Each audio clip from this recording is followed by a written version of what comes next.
তো ভাই জীবনের প্রথম এই ম্যাগিটা আমি খেতে চলেছি, যেটার নাম টপ র্যামেন। মানে অ্যাকচুয়ালি এটা ম্যাগি না, এটা র্যামেন। আর আমিও নারুটো ফ্যান, তো আমিও র্যামেন চিনি।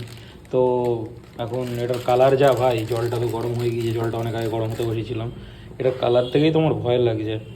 তারপর আবার এতগুলো লঙ্কা কাটলাম, তার সাথে এতগুলো মশলা। চলো দেখি দিয়ে খাওয়া যাক কী হয়। আগে প্রথমে তো মশলাগুলো ঢেলে দিই। मसाला डाल देते हैं सबसे पहले, डाल दिए मसाला अपना जो है रामेन वाला मसाला डाल दिए। अब और भी है, और भी है।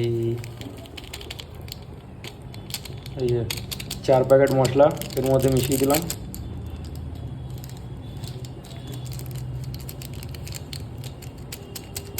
এর মধ্যে সিজনিং অনেক কিছু দেওয়া আছে, তো দেখি ওর সাথে আমার পেঁয়াজগুলোও মিশিয়ে দিতে হবে। পেঁয়াজ লঙ্কাগুলো মিশিয়ে দিলাম, দেখা যাক ফাইনাল কী আসে, জানাচ্ছি।